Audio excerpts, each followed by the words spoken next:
My wife secretly wagered $200, $0 on online poker, then forged my signature to our house and stole $500, $0 from our joint account. Now she's claiming I cheated to justify her betrayal.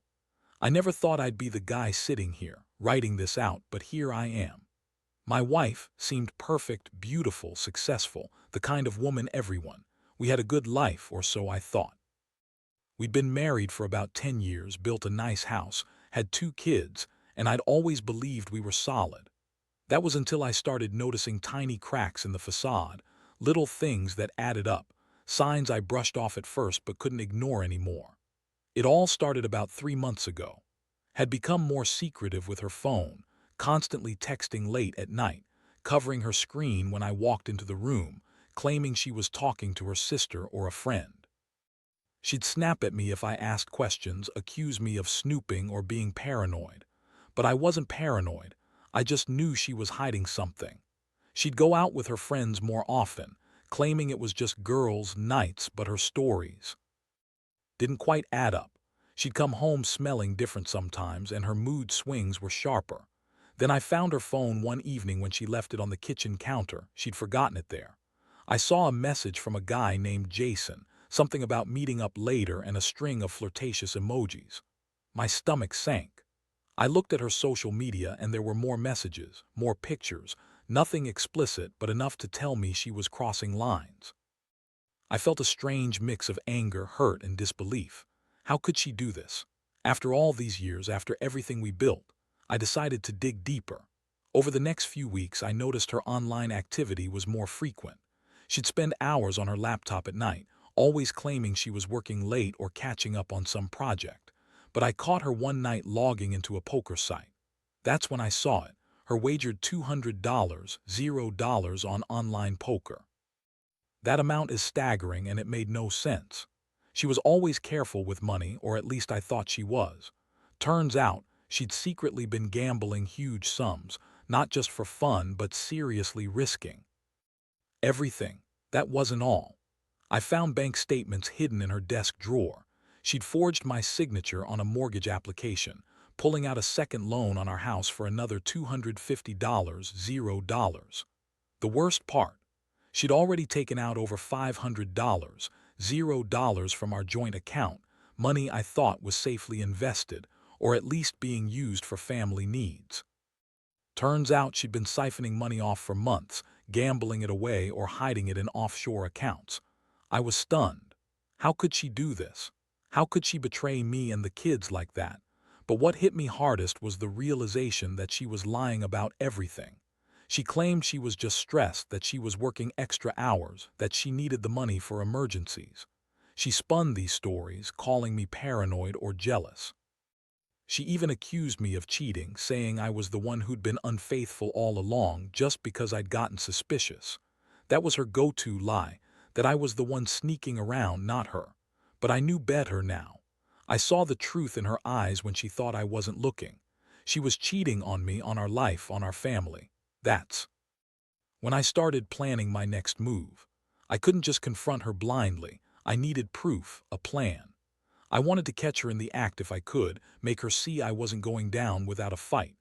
I felt betrayed, furious, and utterly lost all at once.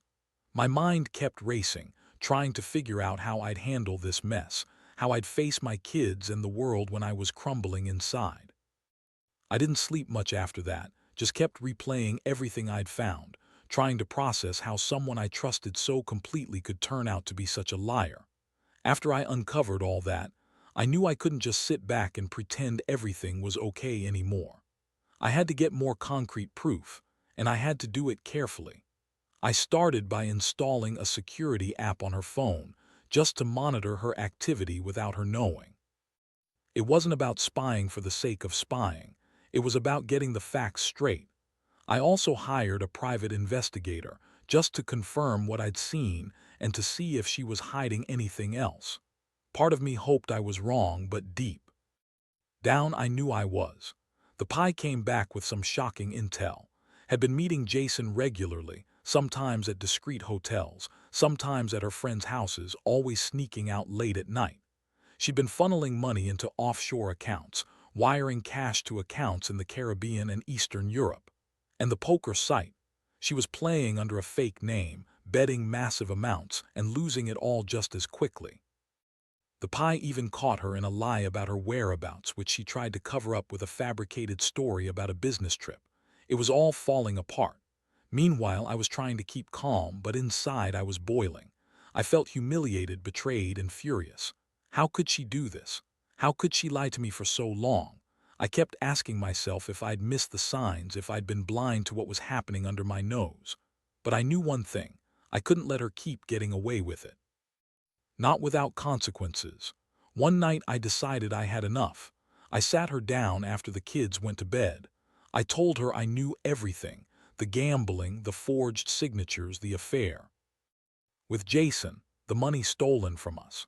Her face twisted into a mask of anger and denial. She called me crazy, said I was just jealous, that she was under so much stress and just needed an outlet, that she hadn't cheated, just made some bad financial decisions. She spun a web of lies, trying to turn it all around on me, accusing me of cheating and being paranoid. She even had the nerve to say I was the one who'd been unfaithful because I'd been suspicious and distant lately. But I wasn't buying it anymore. I looked her in the eyes and told her I'd had enough.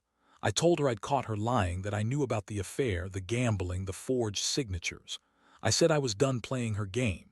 She looked furious, then broke down crying, claiming she was overwhelmed and didn't know how to fix things. But I saw through her tears. This wasn't about stress or being overwhelmed. It was about her betrayal, her greed, her lies. I knew I had to act. The next few days were a whirlwind. I started gathering all the evidence, screenshots of her messages, bank statements, the pies. Report. I wanted everything in black and white, proof I could show the lawyer if it came to that. I also started planning my move to confront her more publicly, to make her face the consequences of her actions. I didn't want to just divorce her and walk away.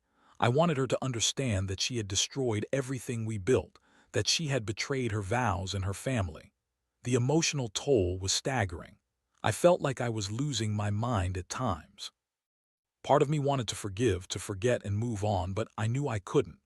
Not after everything I'd seen.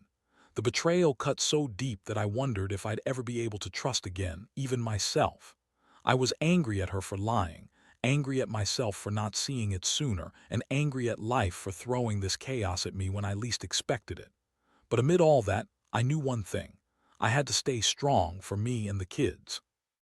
I couldn't let her wreck us completely, even if it meant tearing everything apart first. The day I decided to confront was the hardest day I've ever faced.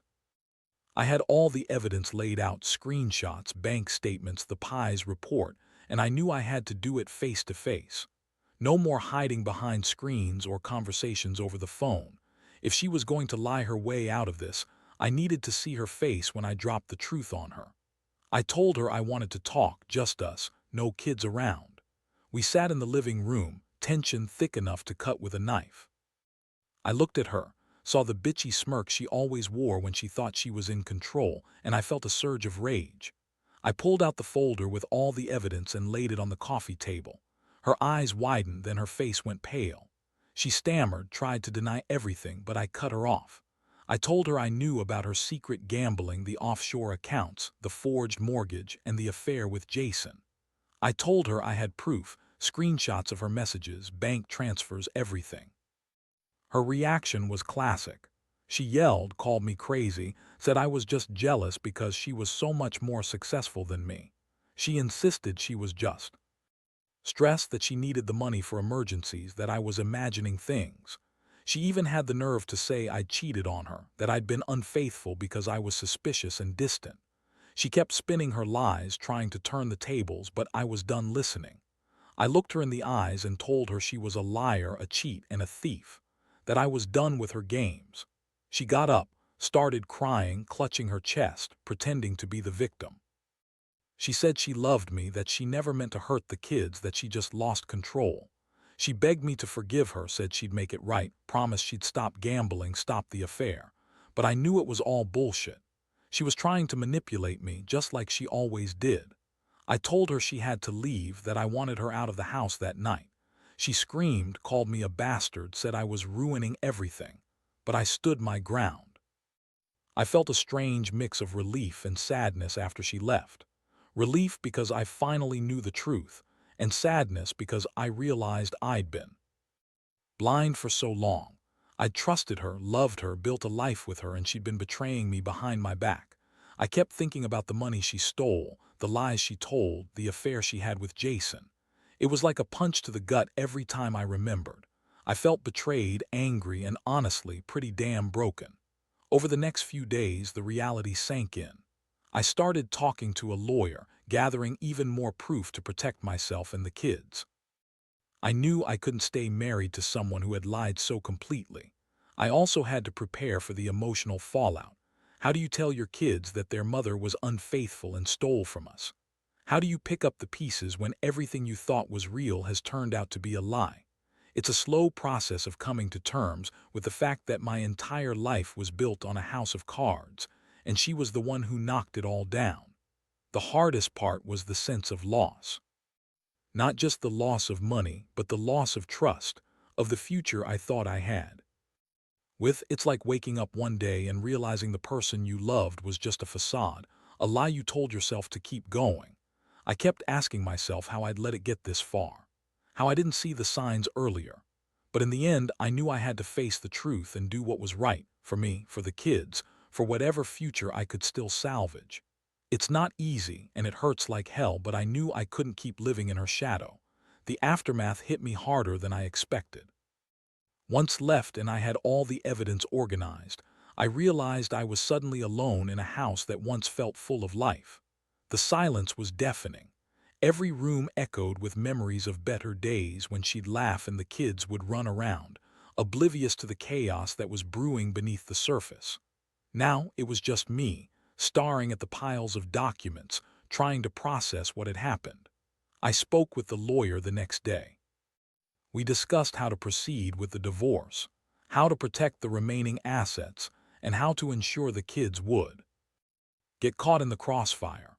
The lawyer was sympathetic but firm. She explained that I had a strong case, especially since I had proof of the forged signatures, the offshore accounts, and the stolen money. Still, that didn't make it any easier.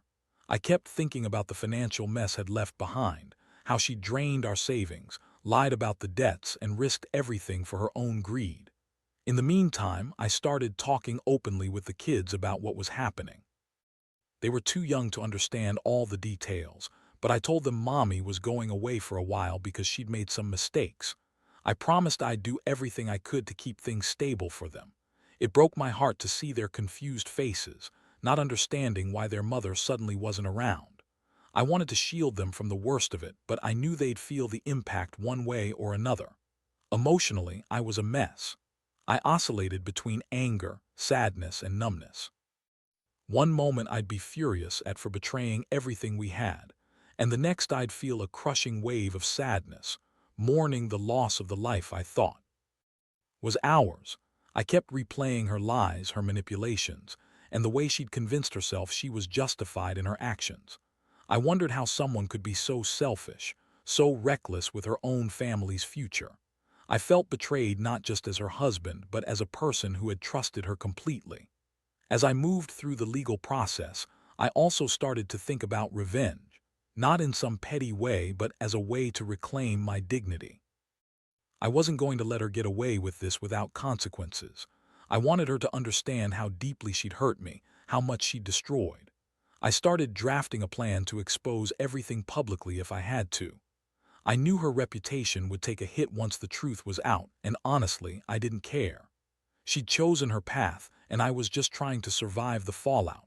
But even with all that planning, the emotional toll was relentless.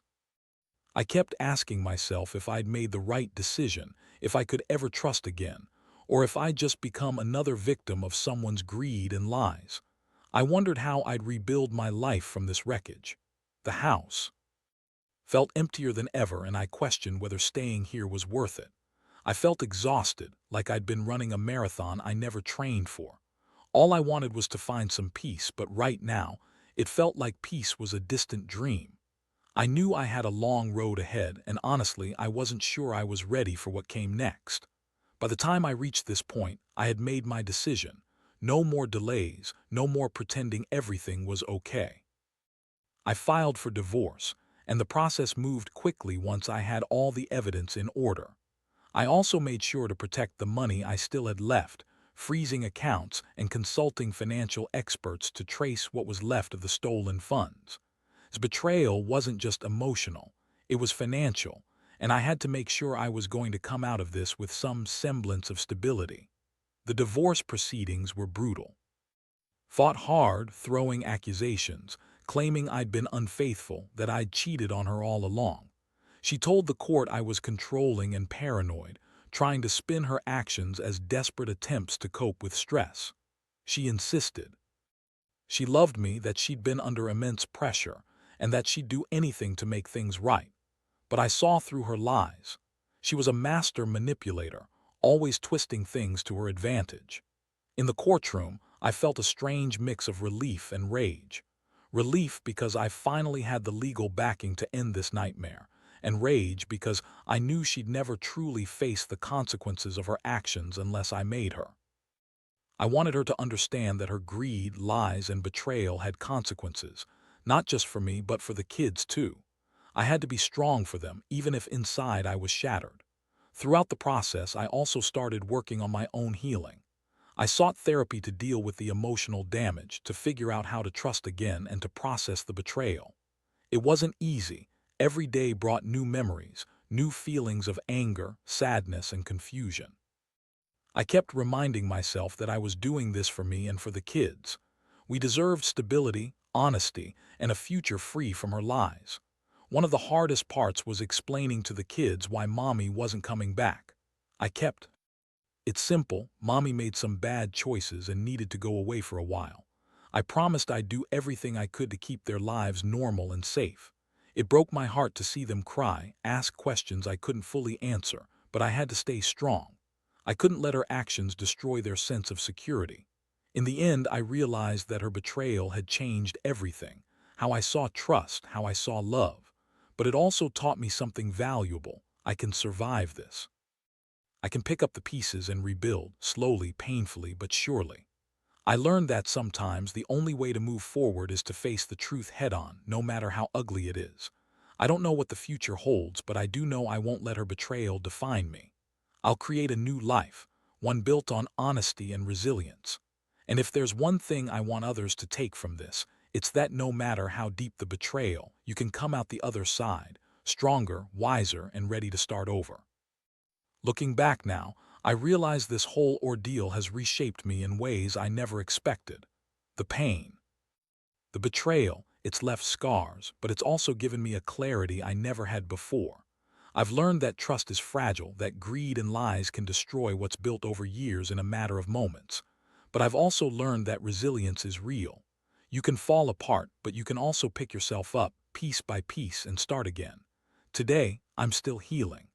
The house feels emptier without, and I still wake up some mornings wondering how everything went so wrong. But I've made peace with the fact that I did everything I could to protect myself and my kids. I've become more cautious, more aware of the signs I once ignored. I've also become more cautious with who I trust, realizing that not everyone has your best interests at heart. One thing I want to pass on to anyone reading this, especially those who might be going through something similar, is that betrayal cuts deep, but it doesn't have to define you. You're stronger than you think. You can survive the worst, and you can rebuild a life that's better and more honest. It's not easy, and there will be days when you feel like giving up, but those days are fleeting. The truth is, you get stronger with every step forward. As for I hope she eventually finds her own peace, but I know I won't be waiting around for her to come back or to make amends. My focus now is on my kids and myself. We're moving forward slowly but surely. The trust I once had in her is gone, but I still believe in trust. Just now, I know how to protect it better. This experience has taught me a lot about human nature, about the darkness greed and lies can bring out in people, but also about the resilience of the human spirit. I've come to accept that sometimes you have to lose everything to find yourself again. And I've learned that the best revenge is living well, focusing on my own happiness, my health, and giving my kids the stable, honest life they deserve. So, if anyone out there feels trapped in betrayal, remember this. It's okay to feel broken. It's okay to be angry, but don't let it consume you. Stand up, face the truth, and start rebuilding. Because at the end of the day, life goes on, and so do you. And sometimes, the hardest lessons teach us the most about who we really are.